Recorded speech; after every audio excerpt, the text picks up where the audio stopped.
नमस्कार दोस्तों, आप सभी का अपना चैनल हिंदी जंक्शन पर मैं परेश कुमार सिन्हा स्वागत करता हूं, अभिनंदन करता हूं। अगर आप नए हैं, चैनल को सब्सक्राइब करके बेल आइकन को दबा दें ताकि आने वाला वीडियो का नोटिफिकेशन आपको समय से मिलता रहे।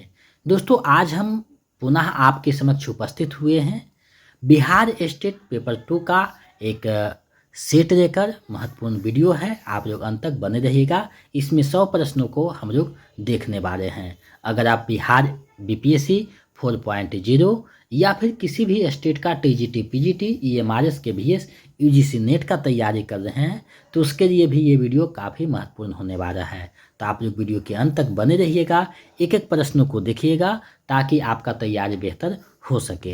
तो चलिए देखते हैं आज कौन सा सेट देखने वाले हैं। तो आप देख पा रहे हैं प्रैक्टिस सेट 5, यानी आज हम लोग प्रैक्टिस सेट 5वां देखने वाले हैं। अगर आप Bihar state paper 2 PGT Hindi की तैयारी कर रहे हैं तो ये वीडियो आपके लिए खास होने वाला है। आज हम लोग 5वां प्रैक्टिस सेट देख रहे हैं। इसमें 100 प्रश्नों का जो है देखेंगे और रिवीजन करेंगे जिससे कि तैयारी जो है बेहतर हो सके। इससे पहले 1 से 4 तक करवाया गया है। अगर आप नहीं देखें हैं, प्रीवियस सेट करवाया गया है, नहीं देखें तो वीडियो के डिस्क्रिप्शन में लिंक है, आप देख सकते हैं। टेलीग्राम चैनल व्हाट्सएप चैनल से जुड़ना चाहते हैं तो लिंक लगा हुआ है डिस्क्रिप्शन में, आप जुड़ सकते हैं। जितने भी क्लास हुए हैं उसको आप लोग देखिए और अपनी तैयारी को बेहतर कीजिए। अगर आप किसी भी कंपटीशन का तैयारी कर रहे हैं तो ये वीडियो खास हो जाएगा क्योंकि इसमें महत्वपूर्ण प्रश्नों को संग्रहित किया गया है।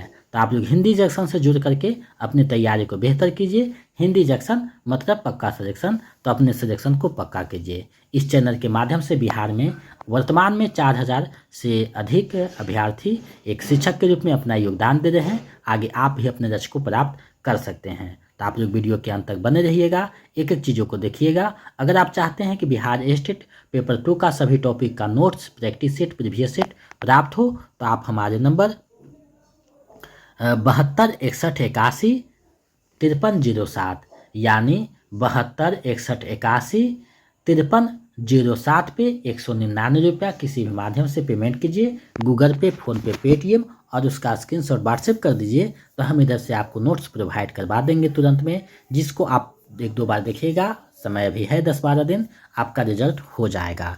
तो इन सारी चीज़ों को रखते हैं तो अलग से कोई प्रैक्टिस सेट या कहीं क्लास करने की आवश्यकता नहीं है। हिंदी की संपूर्ण तैयारी हो जाएगी। तो आप लोग तैयारी कीजिए और अपने लक्ष्य को प्राप्त कीजिए। चलिए बिना देर करते हुए आज जो प्रैक्टिस सेट 5 है उसके प्रश्नों को देखते हैं, समझते हैं और जानते हैं। तो आप देख पा रहे हैं बिहार स्टेट 2025 पेपर 2 यानी पीजीटी को हम लोग देख रहे हैं और ये जो प्रैक्टिस सेट है ये 5वां प्रैक्टिस सेट है। इससे पहले 1 से 4 तक करवाया जा चुका है। अगर आप नहीं देखे हैं तो वीडियो के डिस्क्रिप्शन में लिंक लगा हुआ है, आप वहां से देख सकते हैं। साथ ही जो प्रीवियस ईयर का प्रश्न है 2023 और 24 दोनों शिफ्ट का, वो भी करवाया जा चुका है, उसे भी आप देख सकते हैं। तो आज जो हम कर रहे हैं ये 5वां प्रैक्टिस सेट है। इसी तरह 2-4 और प्रैक्टिस सेट हम लोग आने वाले दिनों में देख लेंगे। पहला प्रश्न आपके सामने है, 4 विकल्प रहता है और ये प्रश्न जो है आपके स्तर को देखते हुए रखा गया है। अब देखिए, रीतिकार को श्रृंगारकार नाम किसने दिया, यानी रीतिकार को जो श्रृंगारकार नाम दिया है वो किसने दिया है आपको बताना है। विकल्प आपके सामने हैं।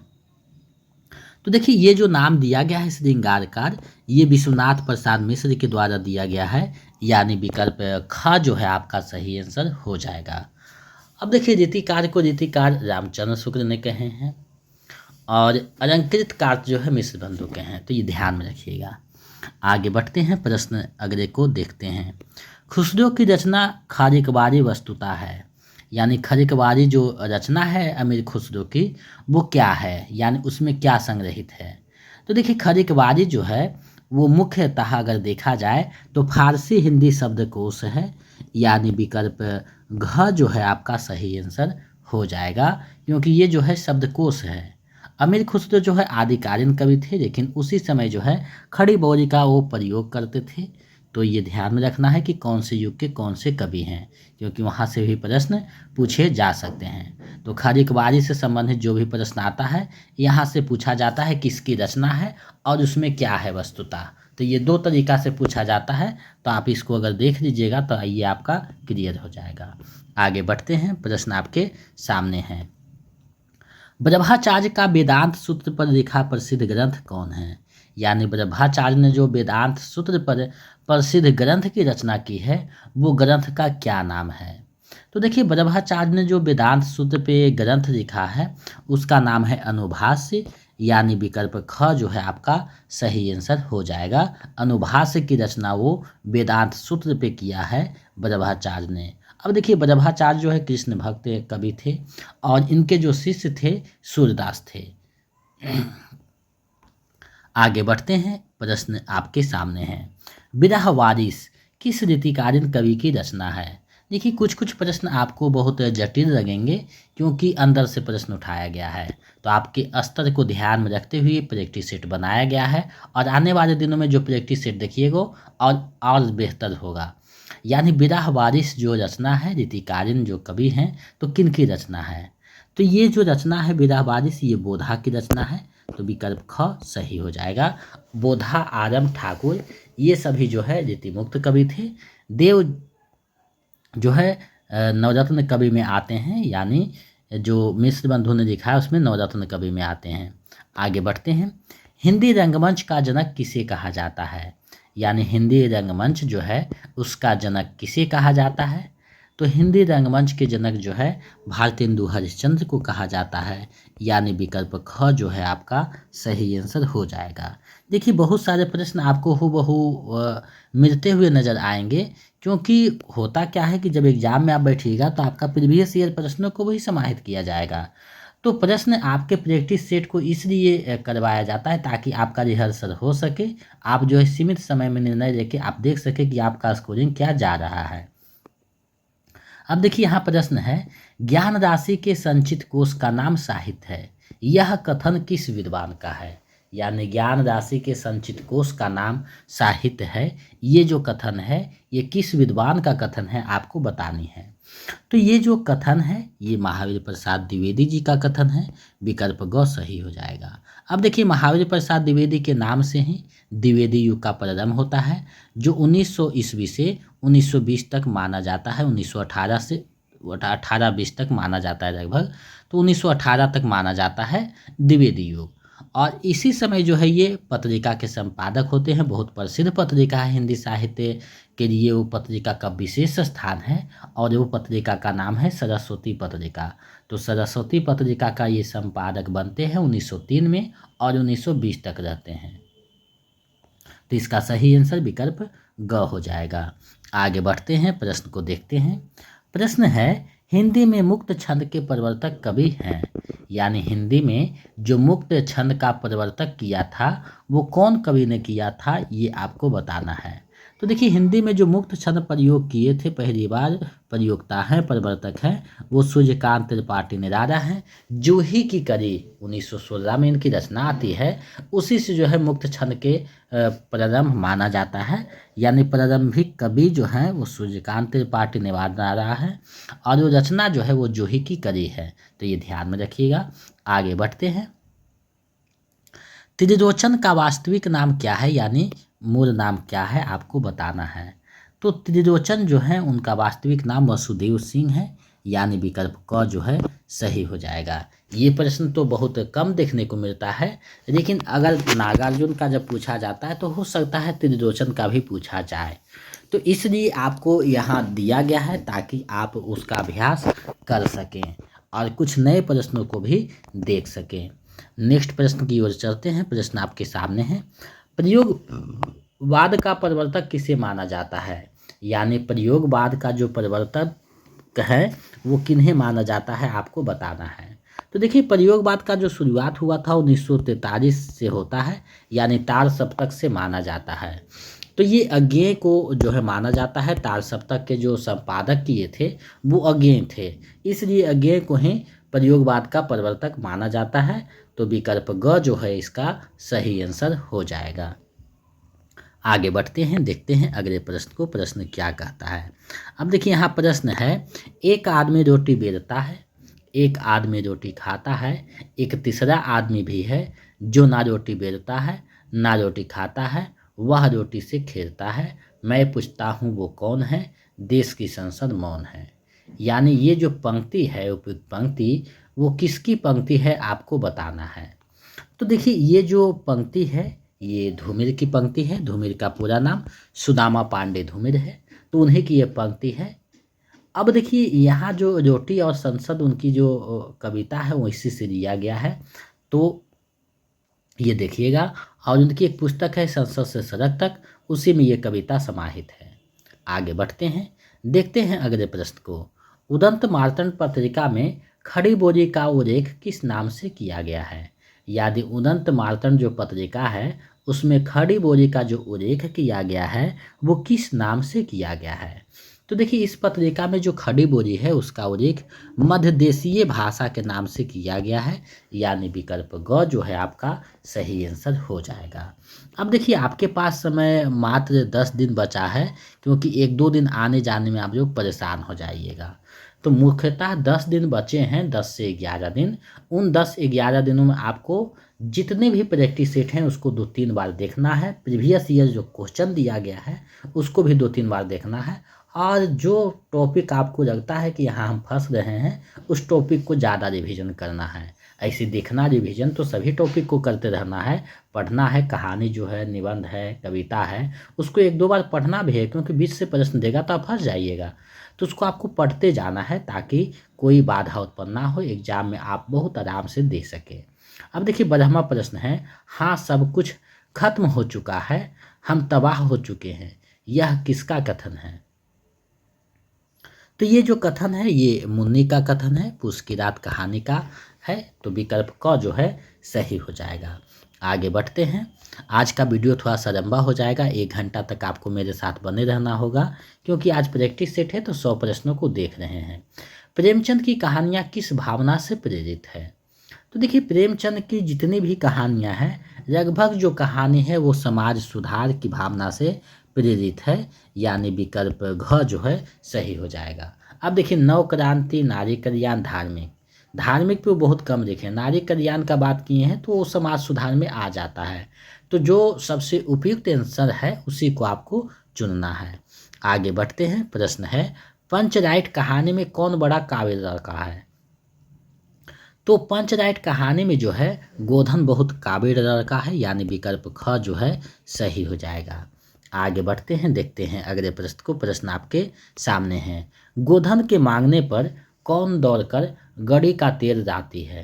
तो देख जब गोधन पंचराइट जलाने लगता है और जब मांगता है तो दौड़ करके लाने जाती है गड़ी का तेल। तो मुनरी है जो उनकी प्रेमिका के रूप में आए हैं गोधन का, तो विकल्प क जो है सही हो जाएगा। आगे बढ़ते हैं। प्रश्न आपके सामने है, चीफ की दावत कहानी में मुख्य चर्चा का विषय क्या रहता है। चीफ की दावत जो कहानी है उसमें मुख्यतः जो चर्चा का विषय है वो क्या रहता है आपको बताने हैं। तो वो देखिए मुख्य जो चर्चा का विषय है वो फुलकरी होता है, जो बना कर के उसकी माँ देती है सामनाथ की। तो विकल्प क जो है इसका सही आंसर हो जाएगा, फुलकरी का चित्रण किया गया है। आगे बढ़ते हैं। प्रश्न आपके सामने है, सामनाथ की माँ दावत में कैसे रंग भर देती है। यानी सामनाथ की जो माँ है वो जब चीफ की दावत रहता है तो उसमें रंग कैसे भर देती है, क्या करके। तो उसमें एक चर्चा आया है, यानी एक गीत गाती है अपने रिवाज में, जो गीत गाकर जो है रंग भर देती है, यानी विकल्प क जो है सही हो जाएगा। तो इस तरीका से कहानी से भी प्रश्न उठाए जा सकते हैं। तो कहानी और निबंध को आपको बेहतरीन तरीके से पढ़ना होगा, क्योंकि बीच से जब उठा देगा तो आप कंफ्यूज में हो जाइएगा। अब प्रश्न है, नरेंद्र मोहन के घर में, नरेंद्र जो है वो मोहन के घर में किसे देखते ही मंत्रमुग्ध हो जाती है। तो नरेंद्र जब मोहन के घर जाता है तो किन्नरी को देखता है तो मंत्रमुग्ध हो जाता है उस पर, और अपना जो जाल है यानी विकल्प ख जो है सही हो जाएगा। ये जो है कानों में कंगना कहानी से दिया गया है, तो ये ध्यान में रखिएगा। आगे बढ़ते हैं। प्रश्न आपके सामने है, किरण के लिए 2 कंगन कौन ले गया था। तो किरण जो है यानी योगेश्वर की जो पुत्री है किरण, उसके लिए 2 कंगन जो ले गया था वो नरेंद्र ले गया था गुरुकुल में ही, यानी विकल्प क जो है सही हो जाएगा। यानी नरेंद्र जो है किरण के लिए 2 कंगन ले गया था, यानी विकल्प क जो है आपका सही आंसर हो जाएगा। आगे बढ़ते हैं, प्रश्न को देखते हैं। प्रश्न आपके सामने है। उसने कहा था कहानी का कथानक कितने अंकों में है। देखिए ऐसा प्रश्न बहुत कम देखने को मिलता है, लेकिन हो सकता है कि ऐसे प्रश्न पूछ दे तो आप कैसे बना पाइएगा, इसलिए ये जो है दिया गया है। तो उसने कहा था जो कहानी है वो 5 अंकों का है, यानी देखिएगा तो 1 2 करके 5 अंक तक जाता है, तो विकल्प क सही हो जाएगा। ये जो कहाना है चंद्रधर शर्मा गुरेरी जी का है, तो ये ध्यान में रखिएगा, और इसका प्रकाशन 1915 में हुआ था। ये प्रथम विश्व युद्ध पे आधारित है, जिसका नायक रहना सिंह होता है, सूबेदारनी का चित्रण है, हजारा सिंह बोधा सिंह, सहायक पात्र इसमें आते हैं। तो ये जो कहानी है बहुत बेहतरीन कहानी है, और यहाँ से प्रश्न पूछा ही जाता है, तो विकल्प क इसका सही आंसर हो जाएगा। आगे बढ़ते हैं, प्रश्न को देखते हैं। प्रश्न आपके सामने है। फरसबैक में रचित प्रथम कहानी कौन सा है। देखिए फरसबैक में जो रचा गया कहानी है वो प्रथम कहानी में जो है उसने कहा था, जो कहानी है चंद्रधर शर्मा गुरेरी का, उसे माना जाता है। तो विकल्प ख जो है आपका सही आंसर हो जाएगा, यानी उसने कहा था प्रथम कहानी है फरसबैक का। आगे बढ़ते हैं। अब देखिए है शिवपूजन सहाय का जन्म किस जिले में हुआ था। तो शिवपूजन सहाय का जो जन्म होता है बक्सर जिले के उनवास ग्राम में होता है, यानी विकल्प क जो है आपका सही आंसर हो जाएगा। और शिवपूजन सहाय का बहुत बेहतरीन कहानी है जो आपको पढ़ना है। कहानी का प्लॉट इन्हीं का कहानी है, तो आपको ये ध्यान में रखना होगा, क्योंकि आपको हो सकता है पूछ दे कि शिवपूजन सहाय का प्रसिद्ध कहानी कौन सा है, तो कहानी का प्लॉट है आधा गांव। आगे बढ़ते हैं। आचरण के आनंद नृत्य से उन्मादिष्णु होकर वृक्षों और पर्वतों तक के हृदय नृत्य करने लगते हैं। यह किस निबंध से लिया गया है। ये जो पंक्ति है ये किस निबंध से दी गई है आपको बताना है। तो ये जो पंक्ति है ये आचरण की सभ्यता निबंध से दी गई है, विकल्प घ जो है सही हो जाएगा। आचरण की सभ्यता जो निबंध है उसके रचनाकार सरदार पूर्ण सिंह हैं, ये भी ध्यान में रखना है। नाखून क्यों बढ़ते हैं हजारी प्रसाद द्विवेदी का है। श्रद्धा और भक्ति रामचंद्र शुक्र का है। गेहूं और गुलाब जो है राम वृक्ष पेनुपुरी का है। तो ये चारों निबंध जो आपको पढ़नी है उसको आप 1 2 बार देख लीजिएगा, क्योंकि बीच से प्रश्न या पंक्ति उठा करके पूछ देगा तो आप दुविधा में फंस जाइएगा, तो आपको उसको अच्छे से देख लेना है। आगे बढ़ते हैं, देखते हैं अगले प्रश्न को। प्रश्न है विद्या कला कविता साहित्य धन और राजत्व से भी अधिक कौन ज्योतिषमती है, यानी ये सबसे अधिक कौन ज्योतिषमती है आपको बताना है। तो ये सभी से भी ज्योतिषमती आचरण की सभ्यता है, यानी विकल्प ग जो है सही हो जाएगा। अब ये जो कहा गया है ये आचरण की सभ्यता में कहा गया है, तो उसी के अनुसार जवाब देना है। आगे बढ़ते हैं, प्रश्न आपके सामने है। आहा कैसा वह शुभ दिन होगा, हम स्थूल शारीरिक आवश्यकताओं की जंजीर तोड़कर सूक्ष्म मानव जगत का नया रुख बनाएंगे। उक्त पंक्ति किस निबंध से ली गई है, यानी ये जो पंक्ति है ये किस निबंध से लिया गया है आपको बतानी है। तो ये जो पंक्ति है ये गेहूं और गुलाब निबंध से लिया गया है, जिसके रचनाकार राम वृक्ष पेनुपुरी है, तो विकल्प ग जो है सही आंसर हो जाएगा। आगे बढ़ते हैं, अगले प्रश्न को देखते हैं। कहानी का प्लॉट कहानी में लेखक ने किसका स्थान निर्धारित किया है। तो ये जो कहानी है इसमें नारी के स्थान को जो है निर्धारित किया है लेखक ने, यानी विकल्प ग जो है सही हो जाएगा। चलिए आगे बढ़ते हैं, आप लोग अंत तक बने रहिएगा, और साथ ही हो सकता है कि 10 तारीख तक आपका मैराथन क्लास करवा दिया जाए और उसके बाद 1 2 प्रैक्टिस सेट भी करवाया जाए। तो आप चैनल पे बने रहिएगा, अपनी तैयारी को बेहतर कीजिएगा। और लगभग टॉपिक का क्लास ख़त्म हो चुका है, व्याकरण के 5-6 क्लास हैं, तो उसको जल्द ही निपटा देंगे। उसके बाद प्रैक्टिस सेट करेंगे, मैराथन क्लास करेंगे, जिससे कि आपका तैयारी बेहतर हो सके और आपको कोई कन्फ्यूजन ना रहे, आप जो है एग्ज़ाम के लिए तटस्थ होकर जा सकें। अब देखिए प्रश्न है, मनुष्य की पशुता को जितनी बार भी काट दो मरना नहीं जानती। यह पंक्ति किस निबंध से दिया गया है? यानी ये जो पंक्ति है ये किस निबंध से दिया गया है? तो ये जो है नाखून क्यों बढ़ते हैं निबंध से दिया गया है, यानी विकल्प ख जो है सही हो जाएगा। हजारी प्रसाद द्विवेदी का रचित निबंध है। आगे बढ़ते हैं, प्रश्न आपके सामने है। रामचंद्र शुक्ल ने धर्म की प्रथम सीढ़ी किसे माना है?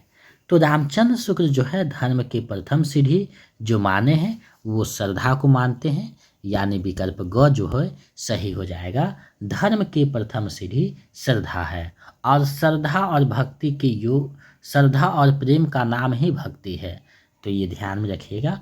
आगे बढ़ते हैं, प्रश्न आपके सामने है। शोभाकांत का कल्पतरु की उत्सव लीला किसके जीवन पर लिखा जीवनी है?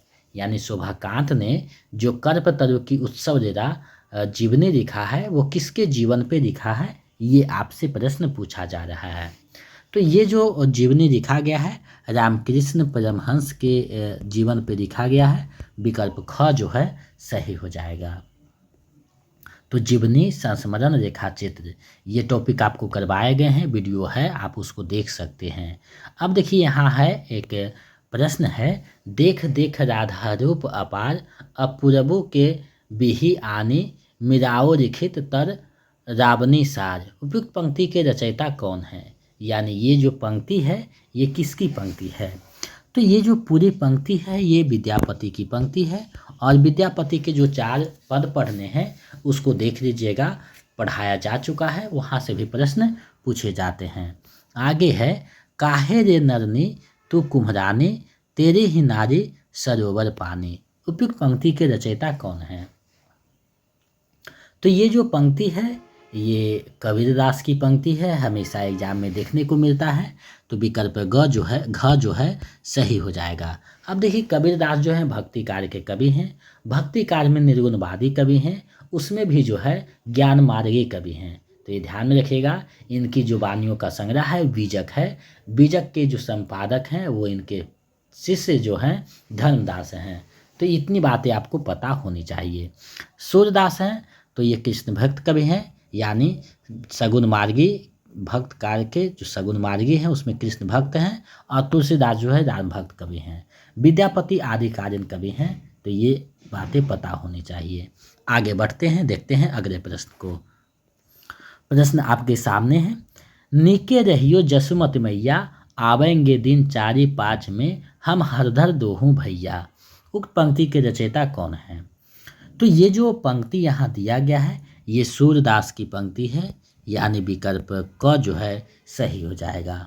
आगे है, कहता है पतंग मन मारे तुम महान मैं रघु पर प्यारे क्या ना मरण भी साथ हमारे शरण किसे छलता है। उपयुक्त पंक्ति किसका है आपको बतानी है, यानी ये जो पंक्ति है ये किसका पंक्ति है आपको बताना है।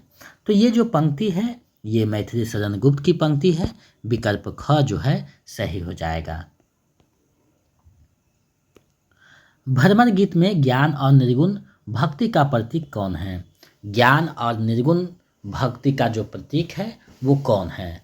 तो देखिए भ्रमर गीत में जो सूरदास ने रचना की है उसमें एक उद्धव पात्र आए हैं जो ज्ञान और निर्गुण भक्ति का प्रतीक के रूप में इस्तेमाल किया गया है। तो विकल्प ख जो है सही हो जाएगा। और इसमें जो है सगुण के सामने निर्गुण भक्ति को जो है छोटा दिखाया गया है, यानी श्रद्धा और प्रेम के सामने ज्ञान को बहुत तुच्छ दिखाया गया है। तो ये जो किए हैं ये सूरदास से ही हो सकता था, उन्होंने ही ऐसा दिखाया है। विकल्प ख सही हो जाएगा। आगे बढ़ते हैं, प्रश्न आपके सामने है, निम्न में कौन सी रचना केदारनाथ अग्रवाल की है? यानी केदारनाथ अग्रवाल की रचना कौन है आपको बतानी है। तो यहाँ देखिए, नींद के बादल, फूल नहीं रंग बोलते हैं, आग कायना। अगर ये तीनों रचनाओं पे आप विचार कीजिएगा तो तीनों रचनाएं केदारनाथ अग्रवाल का है। तो ये जो है विकल्प घ जो है सही हो जाएगा उपयुक्त में से सभी, क्योंकि तीनों रचनाएं जो हैं केदारनाथ अग्रवाल का ही है। सत्य स्वयं घायल हुआ गई अहिंसा चुप, जहां तहां दगने लगी शासन की बंदूक। उक्त पंक्ति के रचनाकार कौन हैं? अब देखिए ये जो पंक्ति है प्रत्यक्ष रूप से अगर आप देखें हैं तो नागार्जुन की पंक्ति है, शासन की बंदूक कविता से लिया गया है। तो विकल्प ग जो है सही हो जाएगा, यानी निरंकुश जो शासन है उस पे आप ये जो है प्रहार किए हैं, तो विकल्प ग जो है सही हो जाएगा। आगे बढ़ते हैं, प्रश्न आपके सामने है। विकर होकर नित्य चंचल खोजती जब नींद के फर, चेतना थकसी रही तब मैं मरे की बात रे मन। उक्त पंक्ति के रचनाकार कौन है? अब देखिए ये जो पंक्ति है बहुत प्रसिद्ध पंक्ति है और ये जयशंकर प्रसाद की पंक्ति है। अब देखिए ये जो पंक्ति है तुमुर कोलाहल कविता से ली गई है और तुमुर कोलाहल जो कविता है वो कामायनी पुस्तक से लिया गया है, यानी कामायनी पुस्तक का एक सर्ग है 12वां निर्वेद सर्ग, उसी से लिया गया है तुमुर कोलाहल कविता। तो आप इसे ध्यान में रखिएगा, प्रश्न पूछा जा सकता है।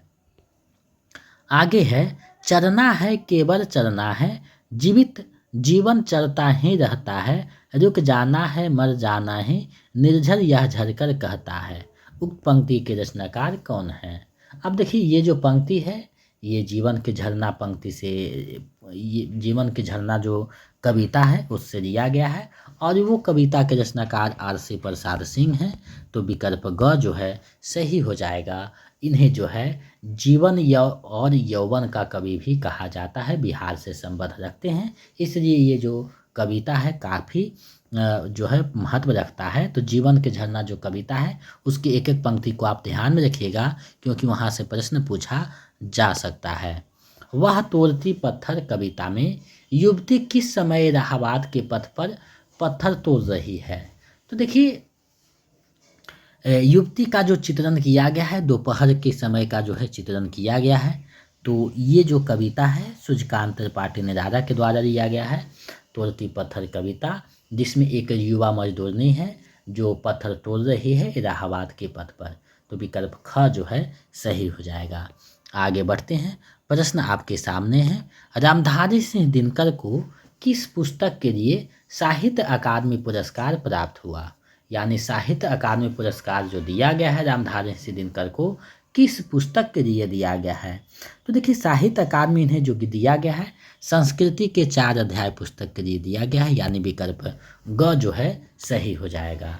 रामधारी सिंह दिनकर का जन्म बिहार के सिमरिया गांव बेगूसराय जिला में 1908 ईस्वी को हुआ था। आगे बढ़ते हैं, ओ मौन तपस्या ऋण यति पर भर को तो कर द्विगुणमेश, रे ज्वाराओं से दग्ध विकर है तरप रहा पद पर स्वदेश। उक्त पंक्ति के रचनाकार कौन है? अब देखिए ये जो पंक्ति आया है ये किन की पंक्ति है? तो ये जो है इनमें से कोई नहीं हो जाएगा क्योंकि ये जो है रामधारी सिंह दिनकर की पंक्ति है, हिमालय कविता से दी गई है। तो इस तरीका से भी प्रश्न पूछा जा सकता है क्योंकि कभी कभी ऐसा होता है कि परीक्षार्थी को डिस्टर्ब करना हो तो इस तरीका के विकल्प बनाए जाते हैं, इनमें से कोई नहीं। तो ऐसे प्रश्नों से भी आपको बच करके रहना है। आगे बढ़ते हैं, रीति यही अभिनव दाता की, प्राण हरण करते त्राता की, मेट जगत युग निर्माता की, दुर्दिन के घन घिर आए। उक्त पंक्ति के रचनाकार कौन है? अब देखिए ये जो पंक्ति है इसके रचनाकार जो हैं जानकी वल्लभ शास्त्री हैं, यानी ये जो पंक्ति है मेघ गीत उनकी जो कविता सिलेबस में लगी हुई है उसी कविता से लिया गया ये पंक्ति है। तो विकल्प ग जो है आपका सही आंसर हो जाएगा। और जानकी वल्लभ शास्त्री का जो जन्म है वो गया जिले के मैगरा नामक ग्राम में होता है, बिहार में ही। तो ये थोड़ा सा जानकारी होनी चाहिए।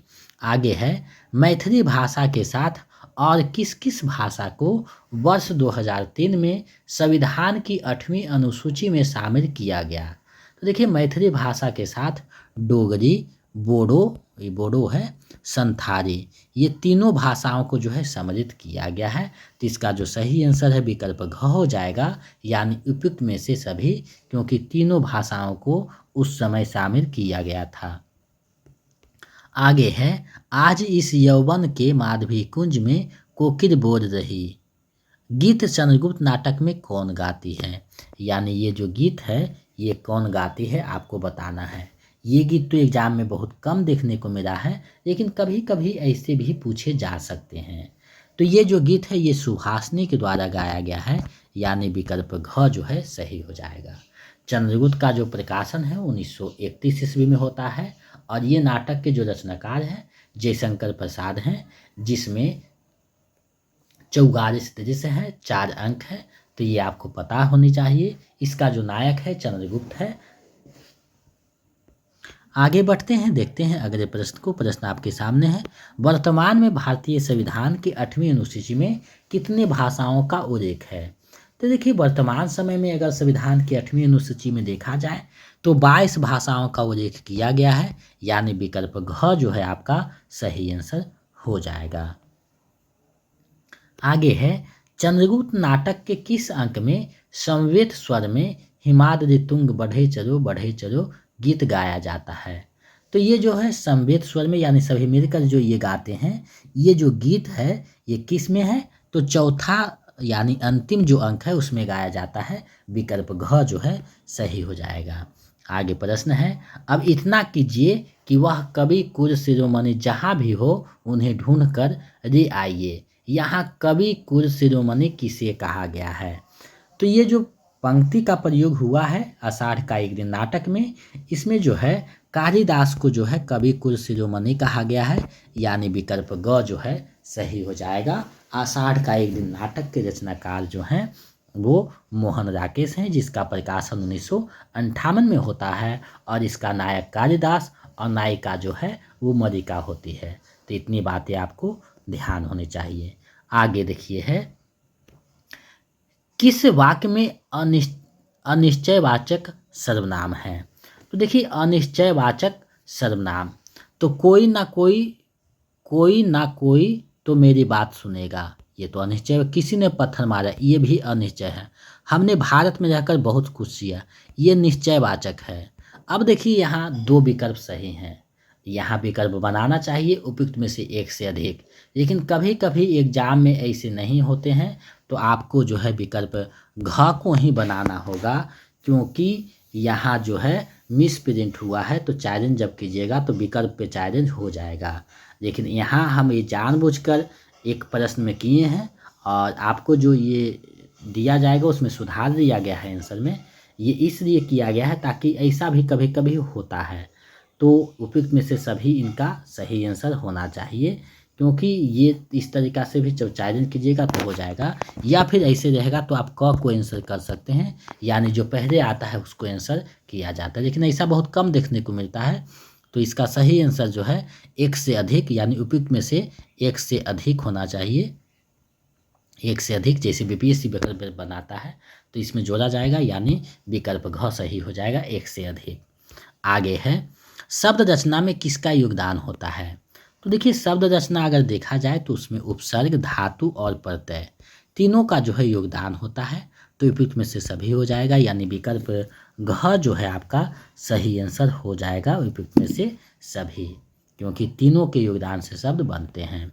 आगे देखिए है, यदि वास्तव में उसका तुमसे भावना का संबंध है तो वह क्यों तुमसे विवाह नहीं करना चाहता? यहाँ उसका तुमसे शब्द का क्या अभिप्राय है? तो यहाँ जो उसका आया है वो कालिदास, और तुमसे मतलब मलिका, यानी विकल्प घ की ओर जो है इंडिकेट किया गया है। तो विकल्प घ सही हो जाएगा। आषाढ़ का एक दिन जो नाटक है उसी से ये पंक्ति ली गई है। आगे देखिए, प्रश्न है, करुण रस का अस्थायी भाव क्या है? तो करुण रस का जो अस्थायी भाव है वो शोक हो जाएगा, यानी शोक के कारण ही करुण रस आता है। तो विकल्प ख जो है आपका सही आंसर हो जाएगा। आगे बढ़ते हैं, आप लोग अंत तक बने रहिएगा। 50 प्रश्न को हम लोग देख चुके हैं, 50 और प्रश्न को देखिएगा, तो अंत तक बने रहना है। रहमन पानी रखिए, बिन पानी सब सून, पानी गए ना उबरे, मोती मानुष चून।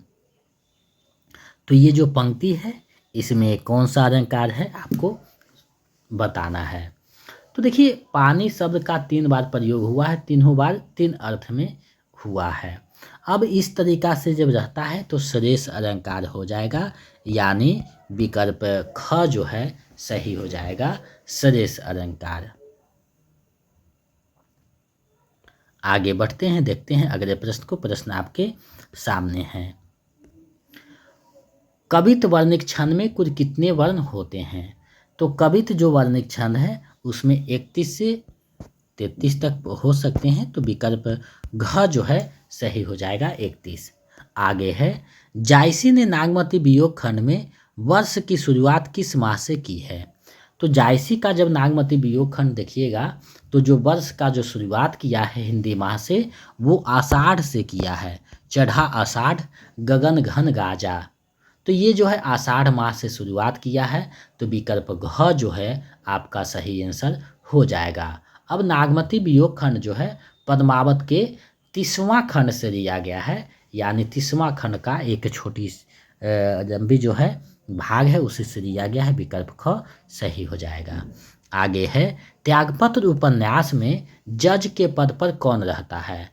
तो त्यागपत्र उपन्यास जो जैनेन्द्र कुमार का है उसमें को अगर आप पढ़े होंगे उसके बारे में जो टॉपिक करवाया गया है तो पता चला होगा कि प्रमोद जो है जज के पद पे रहता है और अंत में त्यागपत्र भी दे देता है, उसी से त्यागपत्र उपन्यास का नाम पड़ा है। आगे बढ़ते हैं।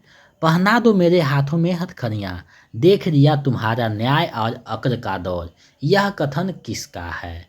तो ये जो कथन है ये किसका है? तो ये धनिया का कथन है। गोदान उपन्यास में धनिया का एक कथन है, विकल्प घ जो है आपका सही आंसर हो जाएगा। आगे देखिए, प्रश्न पूछा गया है, मेरा आंचल उपन्यास में लक्ष्मी दासिन को कौन कोठारिन साहब बोलता है? तो ये जो बोलता है ये कौन बोलता है? तो बालदेव बोलता है, विकल्प क सही हो जाएगा। मेरा आंचल उपन्यास के रचनाकार फणीश्वर नाथ रेणु है, जिसका प्रकाशन 1954 में हुआ है। बिहार के पूर्णिया जिले के मेरीगंज गांव को केंद्र में रखा गया है। आगे बढ़ते हैं, प्रश्न आपके सामने हैं। कौन हमेशा अपनी झोली में गीता और रामकृष्ण कथामृत साथ रखता है? तो अपनी झोली में जो हमेशा ये रखने वाली ही ये ममता रखती है, विकल्प ग सही हो जाएगा। आगे है, बहुत कम कहानी लिखकर भी सर्वाधिक लोकप्रियता प्राप्त कहानीकार इनमें से कौन है? तो देखिए, बहुत कम कहानी लिख करके ज़्यादा लोकप्रियता पाने वाले चंद्रधर शर्मा गुलेरी हैं। मात्र 3 कहानी लिख करके ज़्यादा लोकप्रियता हासिल की है, तो विकल्प ख जो है सही हो जाएगा। आगे है, विलक्षण बात तो यह है कि आधुनिक गद्य साहित्य की परंपरा का परिवर्तन नाटकों से हुआ। उपयुक्त कथन किस आलोचक का है? तो ये जो कथन है ये रामचंद्र शुक्ल का कथन है, विकल्प घ जो है सही हो जाएगा। बहुत प्रसिद्ध कथन है, हमेशा एग्जाम में देखने को मिलता है। आगे है, निम्नलिखित में से चिंतामणि भाग 3 निबंध संग्रह के संपादक कौन है? तो चिंतामणि जो है वो रामचंद्र शुक्ल के निबंधों का संग्रह है, तो उसका 4 भाग आया है, भाग 1, भाग 2, भाग 3, भाग 4। तो भाग 3 के जो संपादक हैं वो कौन है? तो भाग 3 के जो संपादक हैं वो डॉक्टर नामवर सिंह हैं, और भाग 1 के रामचंद्र शुक्ल, भाग 2 के विश्वनाथ प्रसाद हैं, तो ये ध्यान में रखिएगा। आगे बढ़ते हैं, प्रेमचंद के किस उपन्यास में किसान समस्या है? तो प्रेमचंद के जो उपन्यास है गोदान, उसमें किसान की समस्या का वर्णन किया गया है, विकल्प ख सही हो जाएगा। आगे बढ़ते हैं, आप लोग अंत तक बने रहिएगा, अब ज़्यादा प्रश्न नहीं है। मुक्तिबोध की प्रतिबंधित रचना का नाम उल्लेख कीजिए। तो मुक्तिबोध का जो प्रतिबंधित रचना है वो भारत इतिहास और संस्कृति है, तो विकल्प ग जो है सही हो जाएगा। मेहरीगंज गांव के पूर्व दिशा में कौन सी नदी बहती है? तो मेरीगंज गांव जो है, यानी मेरा आंचल में जो मेरीगंज गांव का वर्णन किया गया है उसके पूर्व दिशा में कौन सी नदी बहती है? तो पूर्व दिशा में जो है कमरा नदी बहती है, विकल्प ख सही हो जाएगा। आगे है, इनमें से किसका संबंध जो है छंद से है?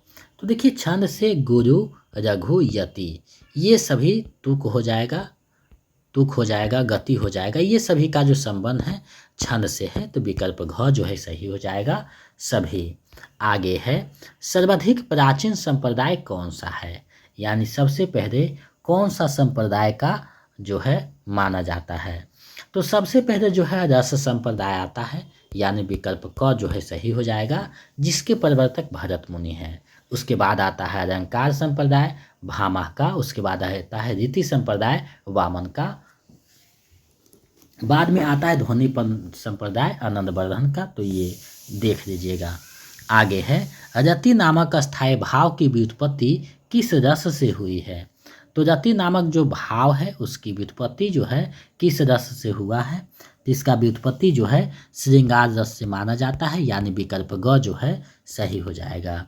आगे है अस्थायी भाव जागृत होने पर होने वाली शारीरिक चेष्टाओं को कहा जाता है। तो जो शारीरिक चेष्टाएं होती है उसे क्या कहा जाता है, तो उसे कहा जाता है अनुभाव, यानी विकल्प ख जो है सही हो जाएगा।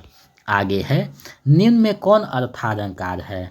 तो यहाँ अर्थालंकार का अगर बात किया जाए तो सरेश यमक उत्प्रेक्षा, सरेश यमक और अनुप्रास, यहाँ गलत है, अनुप्रास ये सभी जो हैं शब्दालंकार हो जाएंगे, लेकिन रूपक जो है और उत्प्रेक्षा जो है ये अर्थालंकार होता है।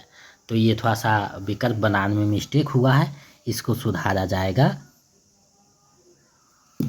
तो रूपक और उत्प्रेक्षा जो है अर्थालंकार है, सरेश यमक अनुप्रास ये सब जो है शब्दालंकार है। तो अर्थालंकार का बात किया है तो रूपक हो जाएगा। और सीता का मुख चंद्रमा के समान है, वाक्य में सीता क्या है। सीता का मुख चंद्रमा के समान है, वाक्य में सीता जो है वो क्या है। तो सीता जो है उपमेय का काम कर रही है, यानी विकल्प क जो है सही हो जाएगा। आगे देखिए है निम्नलिखित में कौन मनोविश्लेषणवादी कथाकार नहीं है, यानी कौन मनोविश्लेषण नहीं है वो देखना है। तो जैनेन्द्र तो है, एदाचंद जोशी, अज्ञेय, ये तीनों तो हैं, लेकिन मुंशी प्रेमचंद नहीं है, तो विकल्प घ जो है सही हो जाएगा। तो जो नहीं वाले विकल्प होते हैं उसको थोड़ा सा आप लोग अच्छे से प्रश्न को पढ़ लीजिएगा, क्योंकि कभी कभी ऐसा होता है कि आप जानते हुए प्रश्न को गलत बना के चले आते हैं। तो प्रश्न को अच्छे से पढ़ना है एग्जाम हॉल में जाने के बाद और समझ करके बनाना है, ताकि आपका एक एक नंबर जो है झोले में आ सके। आगे देखिए है संतन को कहाँ सिकरी सो काम, आवत जात पहनिया टूटू विसरे गयो हरि नाम। तो ये जो पंक्ति है किनका है, तो ये बहुत प्रसिद्ध है, एग्जाम में देखने को मिलता है, कुभन दास की पंक्ति है, विकल्प ग जो है सही हो जाएगा। आगे ठिठुरता हुआ गणतंत्र किसका व्यंग रचना है। तो ठिठुरता हुआ गणतंत्र जो रचना है वो हरिशंकर परसाई जी का है, यानी विकल्प ख जो है आपका सही आंसर हो जाएगा। व्यंग का जहाँ भी चर्चा होगा हरिशंकर परसाई और बेढ़व बनारसी का नाम ही आएगा। आगे है निर्गुण कवियों में सर्वाधिक शिक्षित संत इनमें से कौन थे। तो इसमें देखिएगा तो सुंदर दास जो है सबसे ज़्यादा शिक्षित कवि माने जाते हैं, यानी विकल्प घ जो है सही हो जाएगा। इसी के अंडर में जो है निम्नलिखित में कौन मार्क्सवादी समालोचक नहीं है। तो देखिए मार्क्सवादी समालोचक नहीं है। अब देखिए इस प्रश्न को देखिएगा तो रामविलास शर्मा तो हैं, नामवर सिंह भी है, शिवराज सिंह चौहान भी है, तीनों हैं, इसमें नहीं पूछा है, तो इनमें से कोई नहीं हो जाएगा, यानी विकल्प घ जो है सही हो जाएगा। इनमें से कोई नहीं है, बाकी सब तीनों जो हैं। तो निम्न में से कौन एक संचारी भाव है। तो देखिए संचारी भाव अगर देखिएगा तो मोह, शंका, चिंता, ये तीनों के तीनों जो है संचारी भाव है, तो इनमें से सभी हो जाएगा, यानी विकल्प घ जो है सही आंसर हो जाएगा। आगे बढ़ते हैं, प्रश्न आपके सामने है रघु और गुरु का संबंध किससे है। तो रघु और गुरु का जब भी संबंध आएगा तो छंद में आएगा, यानी मात्रा का जो है मात्रक है, तो विकल्प ग जो है सही हो जाएगा। आगे है हिंदी में मुक्त छंद की पहली कविता मानी जाती है। ऊपर चर्चा हम कर रहे थे कि मुक्त छंद का जो प्रथम प्रयोग निराला ने किया है, तो मुक्त छंद का पहली कविता किसे मानी गई है।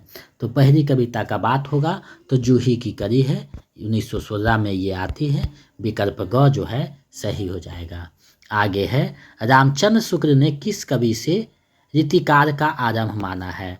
तो रामचंद्र शुक्ल ने जो रीतिकार का आरंभ माना है वो चिंतामणि कवि से माना है, यानी विकल्प ग जो है सही हो जाएगा, चिंतामणि। आगे है, आधुनिक युग की मीरा किसे कहा जाता है। आधुनिक युग की मीरा किसे कहा जाता है आपको बताना है।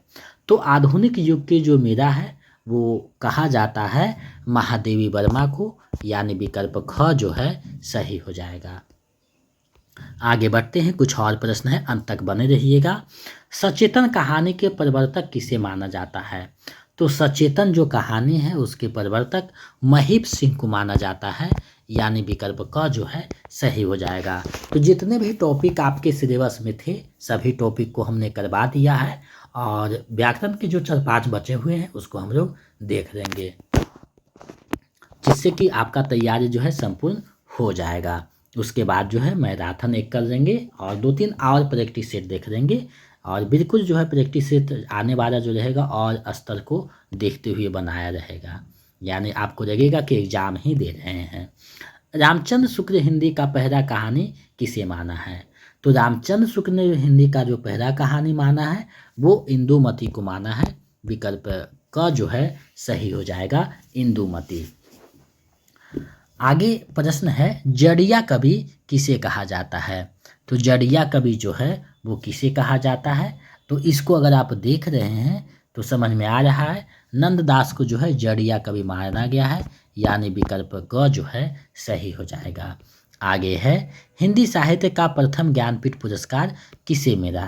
तो हिंदी साहित्य का जो प्रथम, यानी हिंदी भाषा में जो प्रथम साहित्य पुरस्कार दिया गया है, यानी ज्ञान अकादमी ज्ञानपीठ पुरस्कार, तो वो जी दिया गया है सुमित्रानंद पंत को, यानी विकल्प जो क है सही हो जाएगा। 1968 में इनकी पुस्तक जो है चिदम्बरा के लिए दिया जाता है, तो विकल्प क जो है सही हो जाएगा। आगे है, प्रथम हिंदी सम्मेलन कहाँ हुआ था। प्रथम हिंदी सम्मेलन कहाँ हुआ था। तो प्रथम हिंदी सम्मेलन जो हुआ था वो नागपुर में हुआ था, विकल्प ख सही हो जाएगा। अब देखिए कहाँ प्रश्न है, भारतवर्ष का जो नायक वही हो सकता है जो समन्वय करने का अपार धैर्य लेकर आया हो, किसका कथन है। तो ये जो कथन है ये कथन हजारी प्रसाद द्विवेदी जी का है, विकल्प घ जो है सही हो जाएगा। प्रयोगवाद शब्द का सर्वप्रथम प्रयोग किया है, किसने किया है आपको बताना है। तो प्रयोगवाद जो शब्द है उसका सर्वप्रथम प्रयोग नंद दुलारे वाजपेयी ने किया है, यानी विकल्प ग जो है सही हो जाएगा। और इन्होंने प्रयोगवाद के कवियों को बैठे ठारे का, यानी प्रयोगवाद को बैठे ठारे का धंधा कहा है, तो ये ध्यान में रखिएगा। आगे है, रामचंद्रिका को छंदों का अजायब घर कहने वाले समीक्षक कौन हैं। तो रामचंद्रिका को जो छंदों का अजायब घर कहे हैं वो रामस्वरूप चतुर्वेदी ने कहा है, यानी विकल्प घ जो है सही हो जाएगा। आगे है, हिंदी गद्य का जन्मदाता किसको माना जाता है। तो हिंदी गद्य के जो जन्मदाता हैं, पितामह हैं, जनक हैं, वो सभी एक हैं, यानी भारतेंदु हरिश्चंद्र को माना जाता है, विकल्प ग जो है सही हो जाएगा। इन्हीं के नाम पे भारतेंदु युग जो है शुरुआत होता है आधुनिक युग का। आगे है, पुष्प या पुंड को हिंदी का प्रथम कवि किस आलोचक ने माना है, यानी पुष्पदंत को जो हिंदी का प्रथम कवि है वो किसने माना है आपको बताना है। तो ये जो है शिव सिंह सेंगर ने माना है, विकल्प घ जो है सही हो जाएगा। अब देखिए कि यहाँ प्रश्न है, उत्तर प्रदेश सरकार द्वारा निर्मित रिपी सुधार समिति 1947 के अध्यक्ष थे, यानी कौन थे आपको बताना है। तो इसके जो अध्यक्ष थे आचार्य नरेंद्र देव थे, विकल्प क जो है सही हो जाएगा। रिपी सुधार समिति के अध्यक्ष आचार्य नरेंद्र देव थे। आगे है, पंडित विश्वनाथ प्रसाद मिश्र ने उत्तर मध्यकाल को क्या नाम दिया है। तो विश्वनाथ प्रसाद मिश्र ने उत्तर मध्यकाल को जो नाम दिया है वो क्या नाम दिया है। तो इन्होंने जो नाम दिया है वो है श्रृंगारकार, यानी विकल्प क जो है सही हो जाएगा। रामचंद्र शुक्ल ने रीतिकार कहा है, मिश्र बंधु ने अलंकृतकार कहा है, रामाशंकर शुक्ल रसाल ने कलाकार कहा है, तो ये ध्यान में रखिएगा। आगे है, राजभाषा आयोग के प्रथम अध्यक्ष कौन थे? तो राजभाषा जो आयोग बना था उसके जो प्रथम अध्यक्ष थे बीजी खेर थे, यानी विकल्प ग जो है आपका सही आंसर हो जाएगा। तो इस तरीका के भी प्रश्न देखने को मिलते हैं। तो आपका जो प्रैक्टिस सेट करवाया गया है, जितने भी प्रैक्टिस सेट और प्रीवियस सेट करवाए गए हैं उसको आप 2-3 बार बना लीजिएगा फिर से, ताकि प्रश्न जो रिपीट हो तो वो गलती ना करें। भारतीय पत्रकारिता का पितामह किसे माना जाता है? तो पितामह का जब भी बात आएगा तो जेम्स हिकी का आएगा, क्योंकि इन्होंने ही भारत में पत्रिका का शुरुआत किया था। विकल्प क सही हो जाएगा। रघु मानव की महत्ता को किसने प्रतिपादित किया है? रघु मानव की जो महत्ता है उसको किसने स्थापित किया है, प्रतिपादित किया है? तो विजयदेव नारायण शाही ने किया है। विकल्प ख जो है सही हो जाएगा। ये भी आए प्रश्न है, ये प्रश्न हमेशा देखने को कहीं ना कहीं मिलते रहता है। आगे है, परपद्यवाद के अंतर्गत इनमें से किस रचनाकार का नाम सम्मिलित नहीं है? तो परपद्यवाद के अंतर्गत जो है नरेंद्र बिलोचन शर्मा, केसरी कुमार आते हैं, लेकिन एक नरेश आते हैं, नंद किशोर आचार्य नहीं आते हैं। तो इसमें नहीं पूछा है, तो विकल्प ख जो है सही हो जाएगा। नंद किशोर आचार्य जो है नहीं आते हैं। विकल्प ख आपका सही आंसर हो जाएगा। आगे हैं, इनमें से किस जैन कवि को अपभ्रंश का वाल्मीकि कहा जाता है? तो जैन कवि जो हैं उन्हें अपभ्रंश का वाल्मीकि स्वयंभू को कहा जाता है, यानी विकल्प ख जो है आपका सही आंसर हो जाएगा। आगे बढ़ते हैं, प्रश्न आपके सामने है। हिंदी साहित्य के प्रारंभिक कार्य को आदिकाल नामकरण किसने किया है? हिंदी साहित्य के जो प्रारंभिक कार्य है उसको आदिकाल जो नामकरण किया है वो किसने किया है? तो आदिकाल जो नामकरण किया है वो करने वाले आचार्य हजारे प्रसाद द्विवेदी हैं, यानी विकल्प ग जो है सही आंसर हो जाएगा। आदिकाल को आदिकाल इन्होंने ही कहा है। आगे बढ़ते हैं, प्रश्न आपके सामने है, भक्ति कार्य की समय सीमा क्या मानी गई है? देखिए, भक्ति कार्य की जो समय सीमा मानी गई है वो मुख्यतः आपका यानी 1375 से 1700 संवत तक माना गया है रामचंद्र शुक्ल के अनुसार, और वही सर्वमान्य है। तो विकल्प ख जो है आपका सही आंसर हो जाएगा। चलिए आगे बढ़ते हैं, इस वीडियो का अंतिम प्रश्न 100वां प्रश्न देखते हैं। रामचरितमानस में कितने कांड हैं? बिल्कुल सरल प्रश्न है। रामचरितमानस तुलसीदास की रचना है, तो ये जो है अवधी भाषा में लिखी गई है, एक महान काव्य है। तो इसमें कितने कांड हैं आपको बताने हैं। तो इसमें जो है 7 कांड हैं, यानी इसमें जो है 7 कांड हैं। तो विकल्प ख जो है सही हो जाएगा। तो आज हमने आपके समक्ष बिहार स्टेट पेपर 2 यानी पीजीटी का प्रैक्टिस सेट 5वां आपके समक्ष प्रस्तुत किया, और हमें पूरा विश्वास है कि आपकी तैयारी में महत्वपूर्ण भूमिका निभाएगा। तो आप लोग को इस प्रैक्टिस सेट में 100 प्रश्न में कितना सही हुआ है कमेंट करके बताइएगा। और साथ ही जितने भी क्लास करवाए गए हैं, प्रैक्टिस सेट प्रीवियस सेट करवाए गए हैं, उसको आप अच्छे से पुनः जो है रिवीजन कर लीजिएगा, और वीडियो वाले को भी देखिएगा पीडीएफ के साथ, क्योंकि वीडियो वाले में आपको जो है 2-4 प्रश्न नए जोड़े गए हैं। तो हो सकता है वहाँ से ही प्रश्न 1-2 आ जाए, तो आपको वीडियो भी देखना ज़रूरी है, पीडीएफ भी पढ़ना है। तो दोनों चीज़ एक बार रिवीजन कर लीजिएगा, और आपका परीक्षा बहुत नज़दीक आने वाली है, तो तैयारी में लगे रहिए। और हम जो है 2-4 प्रैक्टिस सेट और करवा देंगे, साथ ही जो टॉपिक बचा हुआ है व्याकरण का, तो वो 5-6 टॉपिक है, उसको 2-4 दिन में देख लेंगे। और मैराथन क्लास एक करवाएंगे जिसमें लगभग 500 प्रश्नों को करेंगे। तो इन सारे चीज़ों को जब देख लेंगे तो आपका तैयारी जो है संपूर्ण हो जाएगा, आप लोग एग्ज़ाम के लिए पूर्णतः तैयार हो जाएंगे। उसके बाद आप एग्ज़ाम दीजिएगा, एग्ज़ाम निकल जाएगा, फिर हम लोग बीपीएससी 4.0 में लगेंगे, साथ में क्लास होगा, प्रैक्टिस सेट होगा, सारा चीज़ देखते चलेंगे। तो आज के लिए बस इतना ही। अगर आप नए हैं तो चैनल को सब्सक्राइब करके बेल आइकन को दबा दें, ताकि नोटिफिकेशन आपको मिलता रहे। साथ ही अगर आप चाहते हैं कि जितने भी टॉपिक है हिंदी साहित्य का और व्याकरण का प्रैक्टिस सेट प्रीवियस सेट प्राप्त हो, तो आप हमारे नंबर 72 61 81 53 07 इस पे जो है आप 199 रुपये पेमेंट कर दीजिए। किसी भी माध्यम से गूगल पे, फ़ोन पे, पेटीएम और उसका स्क्रीनशॉट लेकर इसी नंबर पे व्हाट्सएप कर दीजिए। तो हम इधर से आपको पीडीएफ प्रोवाइड करवा देंगे तुरंत में, जिससे आपका तैयारी लगभग 100% हो जाएगा। तो आप लोग इसके माध्यम से जो है तैयारी कीजिएगा, अपने जो लक्ष्य है उसको प्राप्त कीजिएगा। हिंदी जंक्शन मतलब पक्का सिलेक्शन। इस चैनल के माध्यम से स्टेट में लगभग 100% अभ्यर्थियों का रिजल्ट रहता है। तो इस बार भी वही उम्मीद पे चल रहा है। पेपर 1 में देखा गया है, पेपर 2 बाकी है, उसमें भी बहुत सारे प्रश्न हूबहू देखने को मिलेंगे। तो आप तैयारी करते रहें, हम आपके लिए जो है क्लास लेकर प्रस्तुत होते रहेंगे। इसी तरह आप अपने लक्ष्य को प्राप्त कीजिएगा और जो है आपकी सफलता ही हमारी सफलता है। आप सफल होइएगा, हम खुद सफल हो जाएंगे। तो हम आपके लिए मेहनत कर रहे हैं, आप जो है चैनल पर बने रहें, अपनी तैयारी को बेहतर कीजिए। मिलते हैं नए वीडियो में। जय हिंद।